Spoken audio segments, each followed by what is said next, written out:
Hi, everyone. Welcome to All Things Grants and Residencies. I'm going to walk through everything from the search to developing your ideas to the submit. I'm Lisa Kramer. I'm RISD's Grants and Residency Manager. A little about me. I really like cats. I also like art, but I'm not a trained artist. You are surrounded by talented artists, so you don't need me for that. What I have is a lot of grant writing experience, and I can offer another voice. I'm here to help you with all aspects of grant applications, no matter your discipline or project idea. I work to help you look at your proposals and applications in a different way, which can be particularly helpful if you are applying for grants in which you have to make your case to a variety of audiences, to a non-art specific audience. In addition, there is an entire team at RISD Careers here to help. We are happy to meet with you through individual or drop-in appointments about grants, residencies, internships, or jobs. So what is a grant? The definition is quite simple: agree to give or allow. So a grant could be called a grant, a scholarship, a fellowship, an award. Sometimes these words are used interchangeably, but usually a grant is funding for a specific project which supports the funder's mission and interest. A scholarship is usually an award for past work to continue academic-based work. Usually, a fellowship has some sort of service component, such as teaching or an internship. And an award can really be any of these. Don't let the word grant scare you. It is really an umbrella word for opportunity, and it's really not that complicated. It's about finding a good match for like interests. The organization, the grantor, has an interest, the mission, and the money. They seek out people, grantees, with skills and experience to help promote, enhance, and engage in their mission. Sometimes you will see this called an RFP, which just means request for proposal. You, the grantee, make the case for why you and why your project in some sort of application. They decide who and what they want to support, the award, and you, the grantee, fulfill the grant purpose and document the activities and results. A grant is an opportunity for focused time, studio space, and project funding to work, study, explore, research, implement an idea, travel, or network. For all levels, from first years to graduate students, from emerging to established artists. Of the 400 grants I've written, each one was very different. Some took a day, some a few weeks, some a couple of months. Each funder has unique interests, eligibility requirements, and processes, but developing a proposal has a number of steps in common. Search, research, plan, develop, write, submit, wait, and learn. So let's start with the search. The best place to start is with RISD Careers website. You will find all things grants and residency here. I'm not going to review everything in detail, but I'll touch on some of the highlights to get you started. Always start closest to home. So first, let's look at RISD Careers Managed Grants page. These managed grants are grants RISD Careers has some connection to. The funding might come from RISD or is matched by RISD. RISD might nominate candidates, or RISD provides support to the application process. I'm going to run through them quickly to give you a sense of what's out there, but do know that there's detailed information on all of these awards on the RISD Careers Managed Grant page. First, we'll start with the biggie, the RISD Maharam Fellowship, $5,000 for an unpaid summer internship addressing social progress or safeguarding the environment, or both, in an organization where artists and designers are not usually found, or where you can contribute to the mission in a meaningful way. This is not a last-minute grant. You have to design the internship, develop the internship relationship, and there are a number of essay questions. Keep in mind, you can apply for this grant the February of the year you are graduating for an internship that will take place the summer after graduation. RISD Careers also offers smaller grants to support internships, $1,000 to $3,000 grants for enrolled students that support internships that are unpaid, low paid, or present financial challenges. RISD Careers partners with Residencies to combine funding to offer opportunities for time and space for your work at Anderson Ranch in Colorado, Monson Arts in Maine, Oxbow in Michigan, Gohegan in Maine, and the Fine Arts Work Center in Provincetown. We also manage project grants for the Wingate Lamar Fellowship, an incredible flexible opportunity for seniors and fifth-year students who work in craft, $15,000, and the St. Boltov Emerging Artist Award, an unrestricted $3,500 award for emerging New England artists. Keep in mind, the grants I've mentioned are grants managed by RISD Careers. There are other grants and awards offered by other departments at RISD. We have included a few of these at the bottom of our managed grant page. Do stay on top of what is going on in your department and on campus. Then there is Fulbright, my favorite managed grant. However, I won't go into detail as this is a presentation of its own. So just a little about Fulbright. Fulbright is primarily a cross-cultural engagement opportunity for fully funded 9 to 12-month independent study research projects in 140 plus countries.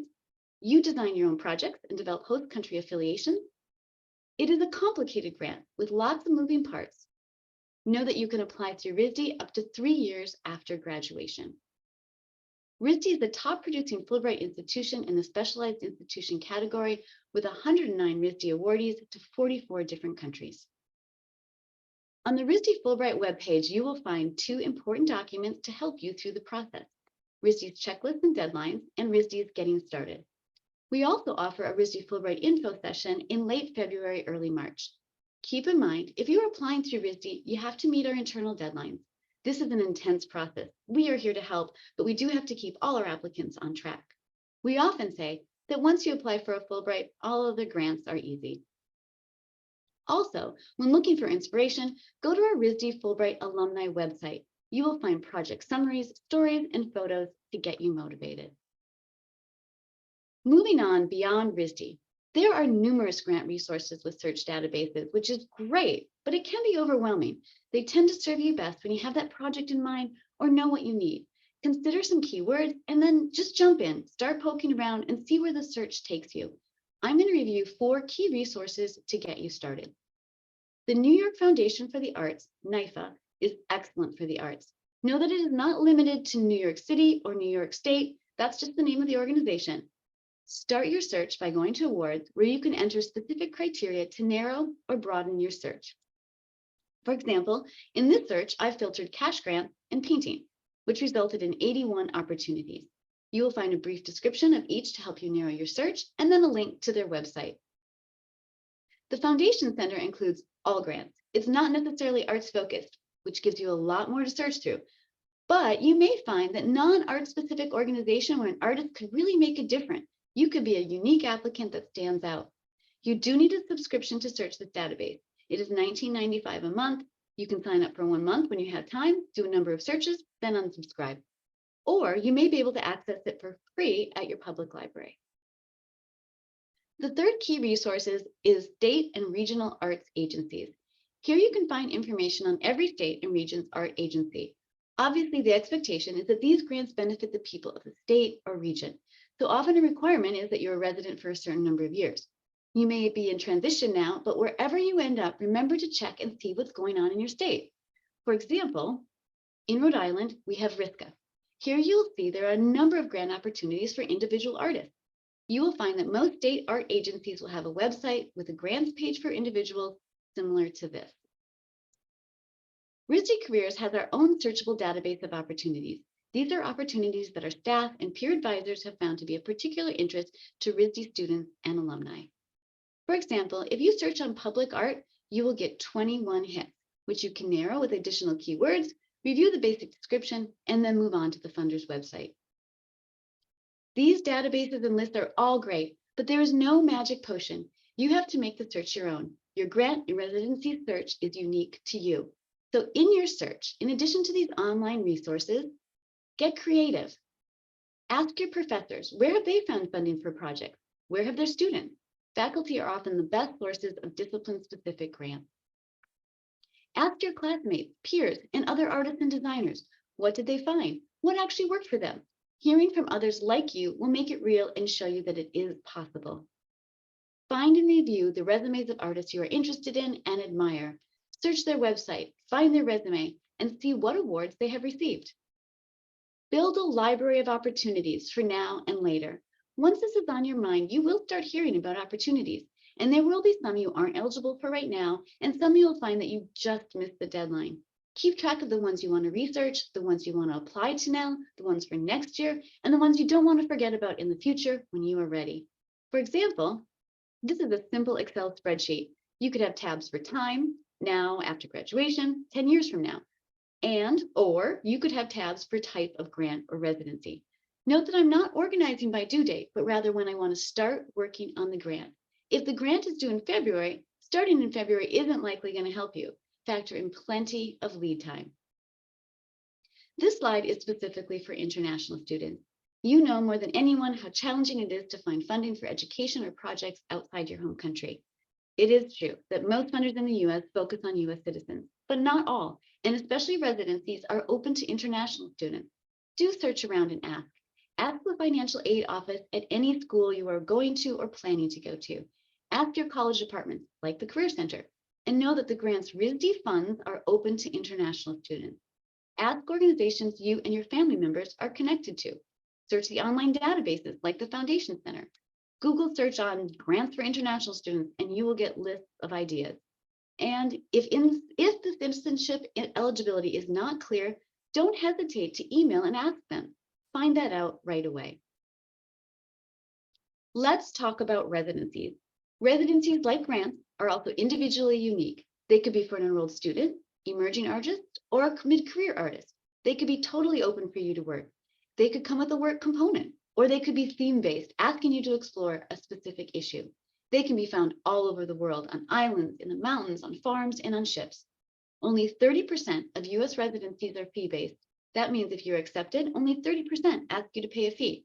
Most are merit-based and offer grants to pay residency fees or some sort of work exchange. Some may even provide a stipend for supplies. Start your search here, again, at RISD Careers website under Artist Resources. You will find all things residencies here, including our top search sites. The Artist Communities Alliance, the ACA, is by far the best way to start, as this is an association of residencies who have met certain standards. Go to the directory, then the residency search. Here you can enter your criteria and start your search. You likely know the biggies, the Whitney in New York, Penland in North Carolina, but here you also might find some of the smaller, lesser known, super interesting residencies, such as this theme-based residency in Santa Fe. The 2023 theme is Changing Climate. This one is in a living museum, a secondhand store in North Carolina. This residency is literally in the woods along the Mississippi River near New Orleans. The Sanford Underground Research Facility is, you guessed it, underground, a mile underground in the Black Hills, South Dakota. There are residencies in our national parks from Hawaii to the Grand Canyon, where you might work along staff and advance your practice while being immersed in amazing nature. And there are international opportunities. Here is one in a museum in Ghana. Here's one in an old high school in Japan. And here's a theme-based residency in Finland. Keep in mind that international residencies can be expensive, especially considering you will most likely have to pay for your airfare too. Do ask about financial support if it's not easily found on their website. Sometimes they might have support, but just not advertise it.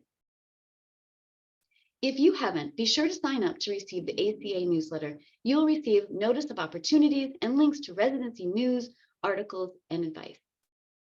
Also, on the same resources page, I want to point out a very helpful worksheet. Go to Funding, Fees, and Fellowships.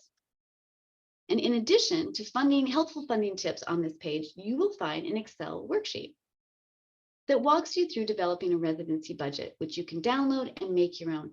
It will not only help you think through your financial needs, not only for a residency, but maybe a project grant or even setting up a studio. Lastly, on residencies, you will find more helpful application advice on RISD Careers Artist Resource page. Do consider that grants and residencies have deadlines and are often on annual cycles. If you need project money quickly, consider crowdsourced funding. On the RISD Careers crowdsourced funding page, you will find advice to help you consider the options and build your campaign. And we have an expert in the office. RISD Senior Career Advisor Scott Malloy can help you get started. As you know, there are various crowdsourced funding platforms. Keep in mind that each platform has their own unique angle, parameters, process, interest, restrictions, and potential audience. RISD has a Kickstarter page with over 6 million in funded projects. If you go this route, be sure to contact RISD Careers to get connected to this page. Sometimes generous donors are out there looking to fund projects, and they'll start with RISD. Poke around on Kickstarter to see what kinds of campaigns have been supported. You might be surprised. Projects, games, products, even residencies are possible. For Kickstarter, the focus of the campaign does need to be on what you intend to make. So for a residency, Here is one in which the residency experience will provide the opportunity to develop a new jewelry line. The second step is research. Once you find an opportunity, research it carefully. The application could be quite simple. It could be 6 images of your work in a brief statement. It could be a residency application based entirely on your work, but they may include some narrative to get to know you and to narrow their pool of applicants. Or the application could be quite complicated with many application pieces, like Fulbright or really any government grant. I'm going to use the RISD Maharam Fellowship as an example, which again is found on our RISD Managed Grants webpage. First, know the deadline, the date, the time, and the time zone. This is usually a hard deadline without exceptions. Most grants are on annual cycles. If you miss the deadline, make note for the next year and keep checking. Things change from year to year, opportunities and due dates. Review the eligibility requirements. Most guidelines will be quite specific. Is it for enrolled students or alumni? Is it discipline specific? Do you have to live in a certain city or state? Does the project have to benefit a certain community? If you find you are not eligible now, make note of the grant for the future. Understand the grantor's interests. Pull out key words from the website and their guidelines. For Maharam, those might be non-art and design learning and skills, work outside a comfort zone, solve problems. Consider and address these key points in your proposal. In fact, write them at the top of your working document so you're sure to hit these points. Know your audience. What's important to them? Who do they want to benefit? And who will be reviewing your application? Whether it's artists or community members will make a big difference. Learn from past grant recipients. Find out who they are. What was their background? What were their projects? Usually you can find information on past grantees on the organization website. You may even be able to reach out to them for advice. We find that past grantees are often grateful for the opportunity they received and happy to talk with applicants. Understand all the application components well in advance. So let's look at detail at the possible application components. The application form. I mentioned this first because this often is, but it should not be last minute. Know what fields there are going to be, know what you will need to get together in advance, and don't let the easy stuff trip you up at the end. Narrative. There's usually some sort of narrative required. It could be a proposal, artist statement, personal statement, or essays. It could have few limitations or have very specific questions. And check the space limit. It makes a big difference if the count is by words or by characters. Timeline. If they request a timeline, it most likely doesn't have to be super specific, day to day or even week by week, but rather in the first month or in the first quarter of the grant. This is where you can prove that your project is feasible. This is where a reader can see how your project could happen. Be as detailed as reasonably possible, but you also want to show that you're not too rigid. Find a balance between showing a plan, yet also openness and flexibility. Recommendation letters. Reach out to recommenders early and give them a timeline. Provide a summary of the opportunity and of your proposal. Maybe even give them a template to work with. Consider who will provide the most meaningful support and make the right connections. And consider who will be timely. A RISD Fulbright applicant worked for months on their application. They submitted on time. Their third recommender did not. They were not considered for Fulbright as their application was not considered complete by the due date. Also, don't forget to thank your recommenders and update them along the way. Resume. You may have this all ready to go, but you might need to tailor it to the grantor and the project. Know that RISD Careers has advisors who can help with resumes. Transcripts. Find out what the process is to receive your transcripts early. It could be a mail process, and check if they are asking for unofficial or official transcripts. Unofficial transcripts can pass through your hands and be uploaded by you. Official transcripts must be sent by the school to the organization directly. Know that the scanning and adjusting process may take longer than you think due to watermarks and security on the transcript file. Also, once uploaded, your transcript should be neat and legible. You are visual artists. Visual materials. This may be the most important piece of the application, but it is the end of my list because this is what RISD students do well. So just a few quick tips from me. Follow the instructions, how many, size, and resolution. Make your case with effective, high quality images. Consider every image count. Every image should tell a story that supports your purpose and path. You can have some detail shots, maybe an installation shot, but no throwaways. Use collaged images sparingly. There can be a couple of collaged images where it makes sense, but too many is overwhelming and diminishes the look and feel of a whole piece as a single image. There really needs to be a reason for more than one view of an image. Otherwise, it seems like sneaking in additional pieces to gain an advantage. Make the connection to your grant project through your images. Your gallery-ready portfolio may not be the same as your project portfolio. Focus on the fit to your project. Check to see if you can submit image descriptions. Use this space, not only title, size, and materials. Tell us more. This is your chance to write about your work. Take advantage of this space. Curate the order thoughtfully for a cohesive portfolio feel. A curated portfolio shows organized thinking and thoughtfulness. It shows you care about this opportunity. Be sure to start strong to capture their attention and make them want to see more. Be sure to end strong, as that last image will stay in their mind as they move to other parts of your application.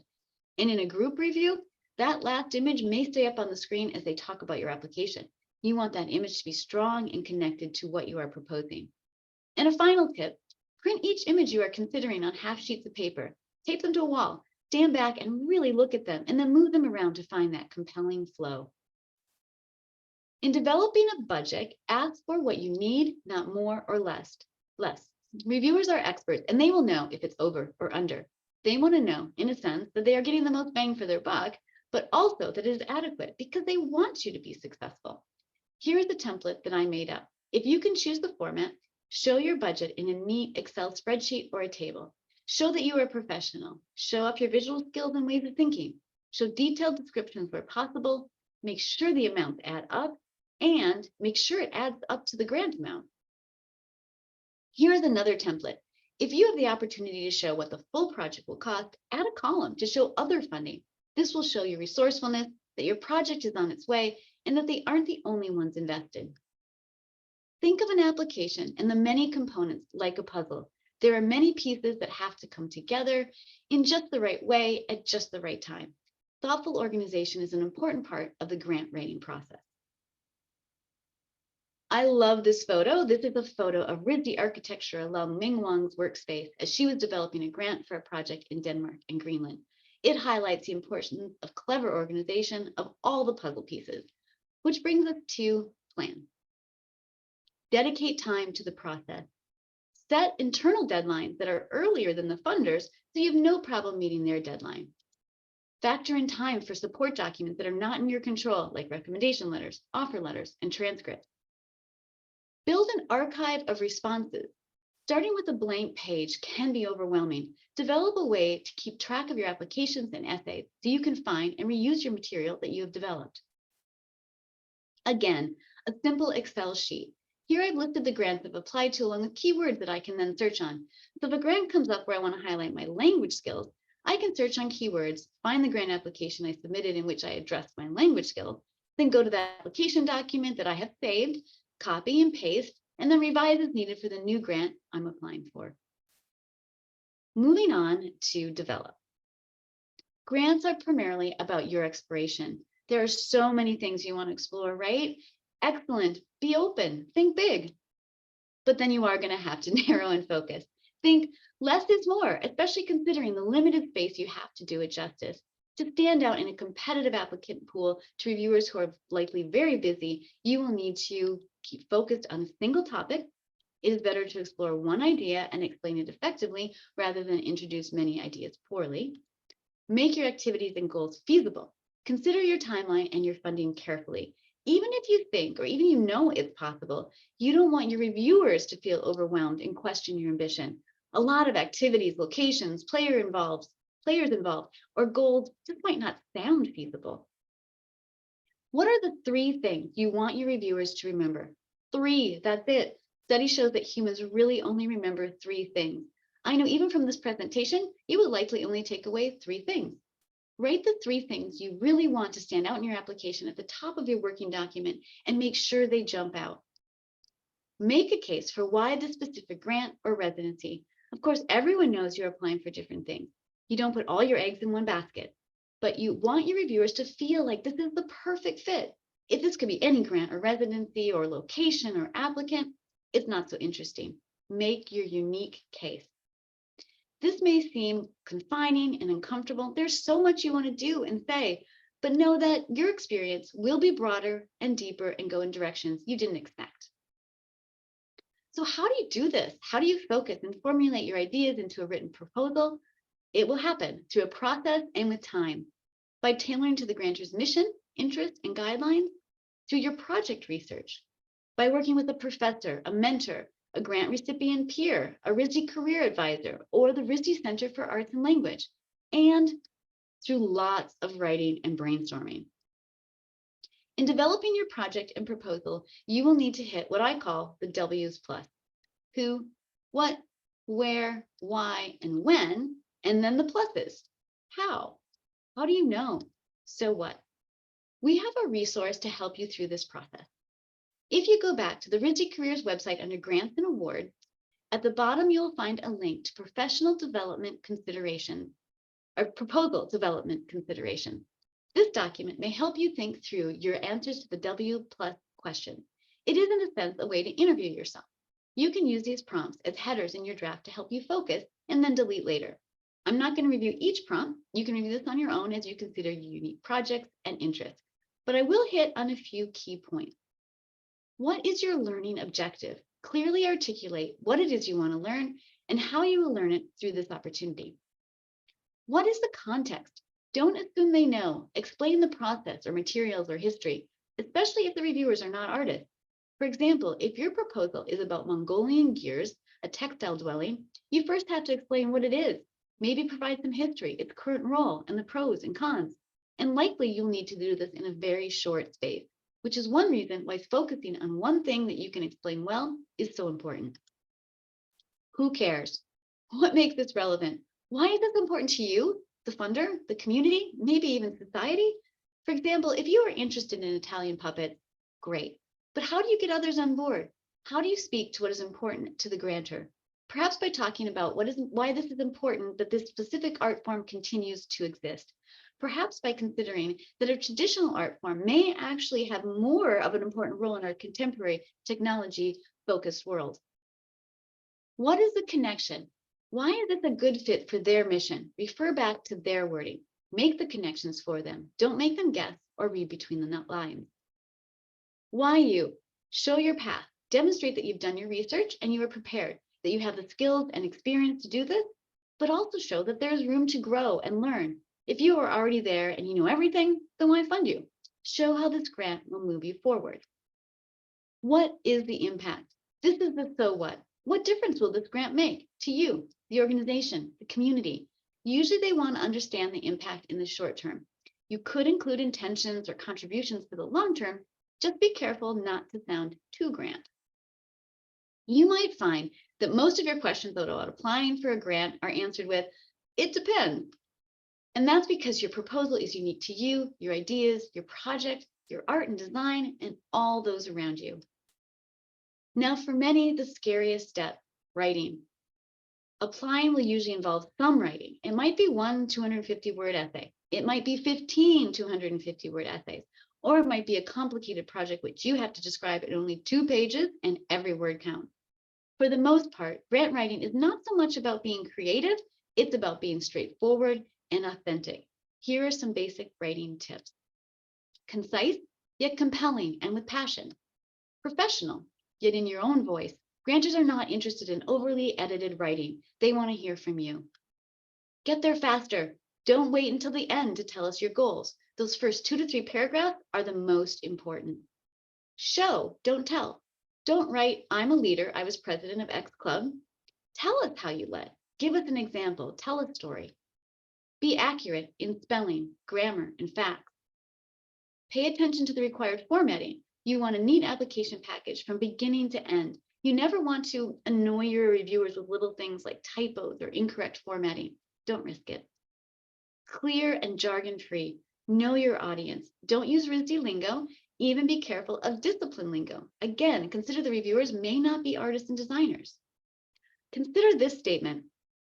I will analyze the vernacular of the built environment and corresponding visual hierarchies by investigating urban junctures, material patterns, and contextual whole, comparing evolving typologies in order to identify infrastructural outcomes and develop responses to architectural vacancies that could affect the manifestation of spatial relationships and dynamics and social practice and interactions while adapting for contemporary and historical perspective. I actually wrote this just to make a point, but do consider what you write may make sense to you, maybe even to the RISD world, but it might not make sense to the outside world. You have to be more specific and you can't rely on discipline lingo to make your point. Here is a focused, specific statement of purpose summary from a successful RISD Fulbright applicant. To get there, I suggest write out a simple overview statement, the W's, at the top of your document and refer back to it. Consider every sentence counts. Why are you telling us this? Does it support your overview statement? Ask someone to read your work and then tell you what they think you are proposing. Does it match? Check your ending for important statements that should be at the beginning.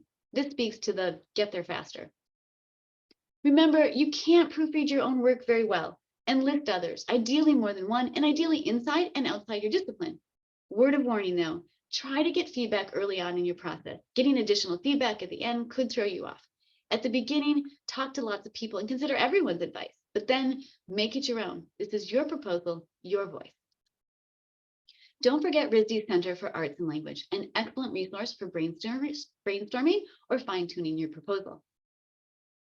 And then it's time to submit. Set time aside for this process. Don't be rushed. Print and proof a hard copy with a red pen. It's always a good idea to print and review. Looking at your work in a different way off a computer is the best way to catch errors. Have all your documents ready and do not submit on the due date. Seriously, so many things can go wrong at the last minute. Grantors are dealing with way more applications than they can award. For example, Fulbright receives 10,000 plus applications for 2,000 awards. They will not make exceptions. Many grantors will actually warn you in the application to not submit on their due date and that they are not responsible for technical difficulties. Set an internal deadline to submit and stick to it. And then you wait. The wait can be fairly short or a really long time. Most take 1 to 3 months. The Fulbright wait is about 7 months. It is a test of patience.